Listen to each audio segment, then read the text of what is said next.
Good afternoon and welcome back to our virtual meeting skill series. I am Xu Shen, a member of CFA Society San Francisco and also a member of our Member Programming Advisory Council. In the previous two parts, we learned about camera presence and storytelling. And today we'll discuss another important topic, how to stay on topic. Choosing a topic for presentation and video will be key to success. And with that, we'll welcome Joe Kamlingi back again to tell us how to learn from it. Joe spent nearly 2 decades in the broadcast television industry, run his own video production company, and helped many business and individuals to tell their story online and on television both. Before I pass over to Joe, just remember, mute yourself and feel free to raise questions in the Q&A box. We will have the chance to unmute and ask questions in a later part, and the session will be recorded and we'll share a replay. With that, Joe, to you. Thank you so much, and thank you for everyone for joining us for part 3 of this. And as she mentioned, we've kind of built up to this by starting with that on-camera presence, the importance of being comfortable on camera. Last week, we talked about video storytelling and what that's like, whether you're in a Zoom situation like we're in right now, doing a roundtable, a video podcast, or just videos in general, and some of the differences. And I wanted to bring it up. I'm going to do a little share screen now. Someone was asking about sharing something that fit more. So before we get into the slideshow, I'm going to bring up a good example of some video storytelling to put up on the screen here that I thought of right after it ended last time. So this is not, again, a one-for-one in the financial industry, but it's something that can fit. The idea of taking something that is technical, something that you want to explain, and breaking it into something that's a little more understandable. So I sent out a video with this as a little bonus, but I want to go over it here just in case you didn't get a chance to see that. So this is a weather watch versus a weather warning. A lot of confusion. I have a lot of friends that are weather anchors and weathermen and women, and this was a great way to do it, where they took tacos and made the difference between a watch and a warning. So in the watch, we've got all the ingredients to make tacos. It's building, they're all there, but they're all separate. With a warning, we're having tacos right now. So the watch, you got all the ingredients. It looks like you could have a taco. With the warning, it's happening. They're all together and you actually have the taco. And I thought that was a fun way to be able to illustrate something that isn't, it relates it to something that seems unrelatable in the sense that it's like they're not the same, but you're building a metaphor almost, if you will. And I thought that was a great illustration when it comes to visual storytelling and breaking something down that is technical. All right, let's talk about module 3 and topic and script clarity. And when we're talking about this, I think it's important that if you don't know what you're going to say and how you're going to say it, you're going to wander. And that's whether you're in a live video or you're doing something in a presentation. And I think it's just, this, you got to be prepared, but also how are you going to say it? How are you going to prepare the material? And I talk about that because bullet points to me are better than a written speech for the most part. And the reason I say that is it's important, again, to know what you're saying, but if you script it all out, that may not be how you're going to say it, how you're going to present it. I think bullet points are great. They allow you to share information. Bullet points can put numbers in there where you have to be specific and exact, but it allows you to give a little bit of wiggle room. And I say that because reading off a teleprompter, and I had some questions about this, is very difficult. Trying to read a speech, trying to be having something prepared and follow an exact is just really hard.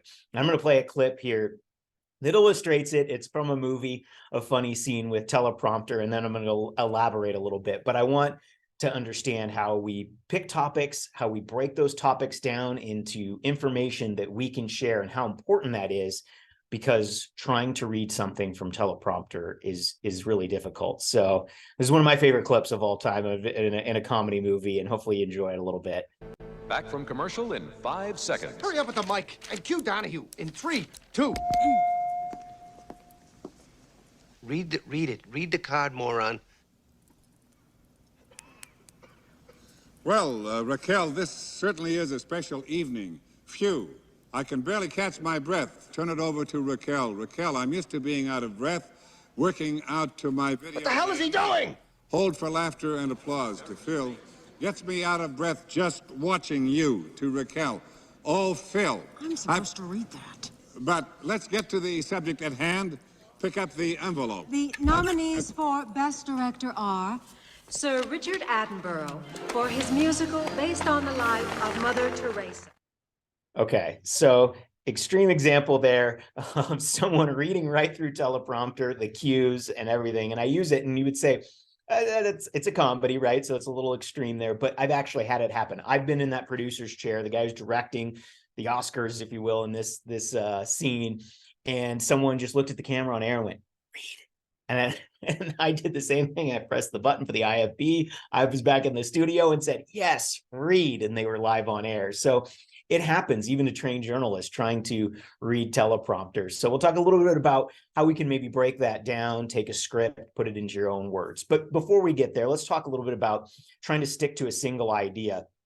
I put one of my favorite screenshots here, a beautiful mind. And sometimes when you're working with numbers, that can be your brain and all the numbers, but how does it come out and how do you share it? Well, when I say try to stick to a single idea, I get in presentations, we might have a multitude of things that we have to cover. But when you try to, in a video, especially that sort of format, picking a single idea and sticking to it keeps you from rambling and meandering and kind of going off subject. Sometimes your brain will go, oh, that makes me think of this, or that makes me think of something else. And you try to bring it in and you cram it all in. And the next thing you know, you've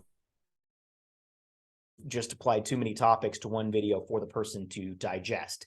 And even if there's someone who works in the same field, brain works in a similar way, as far as crunching and understanding what you're saying, it still might be too much for them to actually be able to digest and then put into action, whether that action is signing up for something, bringing you on board, bringing your firm on board, or giving you a call, whatever it might be. Sometimes it's so muddled that that doesn't happen. Now, if you want to add topics in, I always like to bring in someone to interview. Thought about trying to do that even within this seminar, is bringing someone in, but the scheduling didn't match up. But I try to bring in video content. That's one way to do it. But think about, like, I might start and I might cover X, Y, and Z in this presentation. But if I want to switch to another topic, what if I bring in someone else in the firm, someone else that I know can discuss whatever it is. And that way it brings another voice and it allows you to keep clear on the topic that you're covering and allows them to be clear on the topic that they are covering. So bringing in someone to interview is a great way to break up material and to keep things clear and allows you to stay in the lane where you're at. If you're talented, you've done this a lot, you can do more than one idea, certainly. But in today's kind of scenario, whether, again, throw out podcasts or you're doing something and you're doing a presentation, if you're covering a multitude of ideas, try to stick with one at a time and at least make it bite-sized. As I did with this module, I try to break down all of these things. They're very similar. They lead into each other, but I try to pick one at a time to make it so that it's understandable to who I'm talking to. All right, I say watch your language, and I loved this cartoon caption here. It says, the Central Subcommittee Steering Group for the Facilitation of Brevity and Clarity of Language Usage in the User/Provider Communication Interface, formerly the Plain English Group. So what does that mean? Well, we like to add in certain words, certain power words, if you will, but don't get too technical unless it fits your audience. If you're in a situation that people understand, the analytics understand the numbers that you're discussing or the ideas that you're discussing, then absolutely, you can use some technical language. For example, if I threw out the term VOSOT or package, you'd probably have no idea what I'm talking about. But if you worked in television news, you would understand VO stands for voiceover, or SOT stands for sound on tape. So I can use things that are insider language, if you will. You still kind of want to watch the usage of it, but find out what fits your audience and then be able to share in that way. Help them self-discover. I'm asking questions at the end. I want you to ask questions because it helps you think about this critically and then ask questions, which helps in the self-discovery. Oh, this is something I think I need. Instead of trying to cover it all at once or jam it all into these modules, I like to leave room, not only because it creates interaction between the two of us, but also because it creates that idea of like you're discovering as you go along. Oh, I want to kind of ask this question. Oh, I might need this. And I've had this as we've talked and we've gone through these. People have asked questions about like, hey, how do I now sound like I'm not reading? Well, now we're kind of discussing this. I'm glad that that thought came up in the first one. It's a self-discovery process. Short active sentences when you can in video. What do I mean by this? Broadcast style. I don't know if any of you are familiar with Entertainment Tonight. It's an extreme example of what we would call a tease. So a tease is anything and it was like what it sounds, the end of a television segment, the end of a certain segment of a show, you tell people what's coming up next. So that idea of like, coming up tonight, tonight at 11, we're going to, and then you go into it. And you write in an active way. What do I mean by that? Well, watch Entertainment Tonight. They're a constant actual tease. By the time you get to the story, they just kind of have said the same things that they were teasing. They'll say things like, we are joined by so-and-so. He says that you won't believe what they included in this script. Or, we're on the set with Spielberg and he says, not he said, he says X, Y, and Z. He says that something, and they use that language, says in that case, to kind of create it's happening now. They've already shot this. It's already been pre-recorded, but use the language says almost like it's happening right now. He's telling us this right now. It's active. Again, this is a kind of an extreme example, but it gives you something that idea of active language versus always using past tense, which kind of is inactive language. If you're handed a script, put it in your own talking words. Try to make it as active as you can without driving yourself nuts. Again, I've had producers that kind of are over the top about active language. We're driving down this street, or he's driving down this street. Well, the accident happened yesterday, and you can say things in an active way and kind of throw yourself off. So I would just, watch examples of that and see how in broadcast style, they're using a little bit more active language. And if you're handed a script, try to put it in your own talking words. I go back to my first point about bullet points. If you can, give yourself a couple of key points that you want to talk about, and then allow yourself a little room to discuss the material. You know it. We go back to number one. You're confident. You know it. You're confident on camera. Bullet points just allow you to break that information down, stick to it. And if you miss things, you miss things. It's okay. And sometimes people feel like, well, I got to put it all in there. It's got to be written down because I don't want to miss a point. And I just think sometimes it creates a situation where you've crammed too much in. When you're bullet pointing out information, it allows you to process it and see, okay, this all fits together. This is good. And I can move ahead with that. All right. So go back to when we talk about, we know the topic, we pick topics, and sometimes the topic might be chosen for you, right? I said there's a script, or you're appearing in a group, Zoom or a round table where they're going to bring up certain topics. But when you know it, when you're there, that allows you, as I mentioned last week, to close strong, bring it back to on topic. If you're in a round table, or you're in a situation where you're presenting a proposal, or you're in a video Zoom format, bring it back to that main topic. What are you talking about? Why are you there? And make sure that that's in there. If it's some sort of marketing or recruiting video for your firm or your business, then you want to kind of bring it back to that when you're highlighting some of those things. Again, close strong. We start strong. We always close strong as well. You don't need to cover everything. I mentioned this before. That's what questions are for. When you try to cover too much material over a video or any sort of format, you begin to lose your way. And I think it allows for clarity when you stick to certain things and you don't have to cover it all. I say tease anything you left out for future videos. I get that that's not always apples for apples. If you're in a situation where you're breaking down financials, you're breaking it down for a company, either you're hired for or potentially wants to hire you, and you have to cover a few different things. However, I still think it applies in the sense that you don't need to cover everything. Find a few key things within the proposal, If you're in a video format, you're asked to share on a roundtable, or you're asked to cover a certain subject at a symposium, whatever it is. I think teasing things that you've left out for future video purposes, or say, hey, I also love X, Y, and Z. You can check out more information elsewhere. It allows people to engage with you. They can ask the questions, as we've done here. I said, hey, here's what's coming up next on my next module. It's a way to create interaction, and it keeps you from bogging everything down and keeping things moving along. And I say call to action on the topic. Whenever you're doing it, always having that at the end. You're all salespeople. You all work in that industry. It's the same thing when you're working in video. That call to action, my call to action, as I mentioned, and when I'm closing out on topics is, hey, here's some questions. Here's some things that you can work on as you go forward. And there are things that you can think about and help you out, and that get you to where you want to be. They're action steps. And so that's my call to action on this. Hey, do this. Also, I'm sharing other ways that I can help you in coaching at the end of each module that might be a little more one-on-one.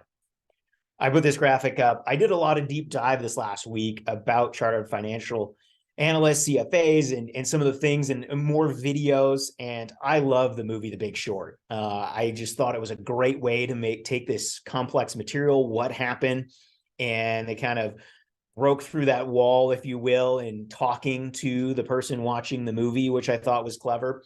But watch things that have to do with your industry and the financial industry, or read, I mean, a must read, right? Warren Buffett's letter to his shareholders. How does he speak? How does he use his voice in that? Discovering your voice, finding other ways that people make material related, the inside job. I had a recommendation, the Davis Funds group, that some of their videos, the way they communicate, whether it's entertainment like The Big Short, or educational, or even a documentary, The Inside Job, again, I thought was great at breaking down financial material, making it understandable, derivatives, some of those things. Some of it left my head scratching with some of the things they shared, but watch materials, find things that you can relate to, and be able to say, hey, I like the way they tell that story, or I like the way they break that down. It might inspire you. It helps remind you that this can be something that you help others understand. Again, this is if you're explaining material to someone that might need a little bit help with the insider knowledge. If you're insider to insider, it can create some things, fun, relatable stuff that you can talk about and you can share with them, even if they understand. Maybe some of the inside jokes, if you will, some of those things. But you'll get that from watching materials that have to do with your industry. And so I was checking some of those out. And I'm going to leave some extra time here as we close things out. I always like to leave the last session a little bit longer. I wanted to answer some questions, and I also wanted to be able to recap a little bit as well. But I did a deep dive. There's a lot out there in the financial industry when it comes to materials. Video materials I found are mainly about test taking. No, I'm gonna get to that really quick in just a moment, but I want to close out with these questions here about this. So things that you can answer after this session: what topics am I set to speak on, and do I have a plan? What's my next Zoom presentation? What's my next proposal that I'm going to have to do in Zoom, live, video? Or when's the next time I'm set to speak on camera? Do I have the topic? And am I ready to go? What are the types of on-camera situations that you're going to be in? This kind of encompasses back to one, but a little bit of this. What situation am I going to be in? And am I comfortable? Do I have a plan? Do I have the topics I'm speaking on? And do I know what kind of camera situation that I'm going to be in, so that you can prepare? I want you to write these down this week. If there's nothing on the schedule and you're like, well, there's possibilities in the future, then practice. Pick out some topics that you want to explain. Pick out a proposal that you've done in the past. Maybe you did live and now you might have to do in the future. Write it out. Here's some things that I would need, and things that I need to tell this story, so that I can practice it. I can even record myself. You can record on your laptop or whatever setup you have, and you can practice it. So those are some of the things I think that you should really think about as you go forward. So I want to, again, before we get to questions, I talked about the deep dive I did this last week. I noticed a lot of what was on when it came to CFA videos. It's all about the test. And I got an understanding of this. Everyone's advice was, you're a young person, don't do it. Don't take the CFA test. It's just the vibe I got almost was like this. All of the things that you've gone through, there's people that have gone through it and we're sharing on that. And I was thinking back to, I have a friend that's a master of wine. He's a client as well. And he does a great job actually of breaking down things that are hoity-toity when it comes to wine, even though he's a master of wine, and he does a great job actually of breaking it down. But the level it takes to get to that and the test taking is what I thought of when I even watched some of these tutorials on taking the test for the CFA for a little bit just to see. So that's one of the number one videos out there. There are some day in the lives of people who work for a company as a CFA that I thought were interesting, breaking down the different things that they do and the different areas of financials that they look at.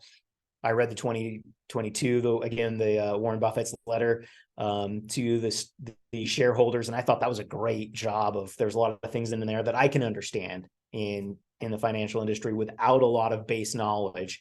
So I thought that was good. Again, depending on if you're relating the material to someone who doesn't have as much knowledge, or if you're presenting it to someone who does, you don't want to break it down too much because then you're kind of insulting their intelligence. You can use some of the verbiage, you can use some of these storytelling tactics, but again, you can fit it for the audience. And so I watched a lot of those different things, and there was some interesting, not a lot of materials again to work with. That's why I brought up the taco one at the beginning. You might be kind of breaking ground in the CFA world, if you will, if you create some of these pictures or illustrations as you go with numbers. So that is kind of the idea of picking topics, staying on topic. If you have specific questions about how to bullet point, how to put it in your own words, now's the time, or any questions in regards to everything that we've covered over the last several weeks, and that now is a good time to ask some of those questions. And also, before I go, because I know there's some people who are going to be watching this afterwards as well, if you want to send some questions or you have stuff, I have the one-on-one coaching, you can reach out through LinkedIn, or if you just have a quick question based upon these three. But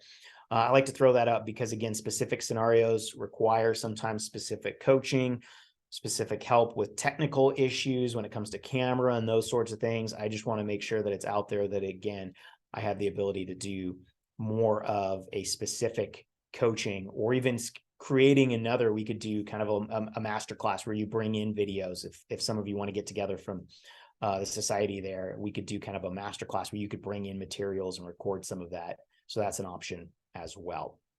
All right, so let's dive into if anyone has any questions and over the material that we've covered. Yes, Sue. Thanks, Joe. What are some of the rules for when you're actually interviewing somebody or moderating to get them to tell stories? Is that really what you're trying to do, or are there sort of things that you can, ways in which you can lead people? Like, what do you always do? What do you never do?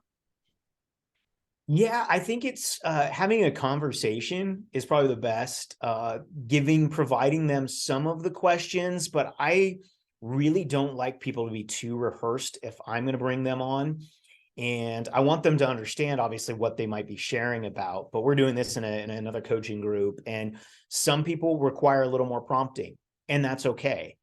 Preparing yourself to know, okay, I might have to ask them a few warm-up questions to kind of get them going and get them comfortable. Others, you can just hand them the ball and they go running with it. So understanding who you're going to bring in is a great one. As far as asking questions, no, yes, no questions is always good. That's probably number one. I've had to deal with that because I've interviewed so many athletes, and especially younger athletes. You ask a yes, no question, you're probably going to get a yes, no answer. Hopefully the subject you're working with can expound upon it, and that's why you've chosen them. But yeah, that would be the one. Asking a question in a way that you can get the response. Also, if you're asked a question, sometimes it's good to rephrase it in the answer. So why do you teach this course? I really love to teach this course because I believe in it and I know this material. See, I've kind of just taken someone asked me that, I include it back in the answer. And I think that's a good thing to be able to build in for yourself if you're asked it, but also if you're asking someone a question and they're a part of a presentation that you're doing without being too cheesy. So hopefully that answers your question about, bringing people in, some of the things in interviewing. Let's see. I don't want to see anyone else's if they have their camera. I'm going to put it on gallery view here. So, for those of you watching the recording again, you feel free to send in the questions. Again, when I go back to how do you sound like you're not reading, don't read, don't try to prepare it unless you really are good at reading on teleprompter. And bullet points, allowing yourself, I know this material, I can bullet point out the things that I may need to change. If that's numbers that are changing up into the point where you're doing a presentation, or if they're numbers where you have to be really precise, those are the kind of things. And again, looking down, I can look down at some numbers, and that's perfectly acceptable. If you ever watch a news anchor come back from a reporter or coming back from something, and I think Peter Jennings was one of the best at this, they're looking down at the monitor before they look up at the camera like this, not expected to know everything. They look down at their scripts from time to time. Again, it creates a more natural feel where you don't have to be in the know on everything. When you're speaking confidently, people are going to trust that you know your information, and you can do so in a more conversational way without them thinking, well, why did they have to look down? When you do it in a conversational way, you're just doing it to refresh yourself on any of the information you have. So that's one of the tips I would give when it comes to presenting material, bullet pointing it, but also being able to not have it to be too robotic in that way. Any other questions before we wrap this up? See everyone else off camera. So, all right. Well, I just appreciate everyone and the opportunity. This was, again, a challenge for me, which I really enjoy. A challenge to cover material and make material that, let's just face it, tends to be dry financial numbers, but it isn't when you really get into it. And I know the passion that you all have, and so I want to help you take this passion and be able to share it in a variety of ways. So hopefully you're able to do that after going through all three parts of this course. Yep, and I just want to say thank you, John, for joining us again and sharing all the tips. For all audience on the call and listen to the replay, if you haven't done so, there are recording and replay for all of the three parts.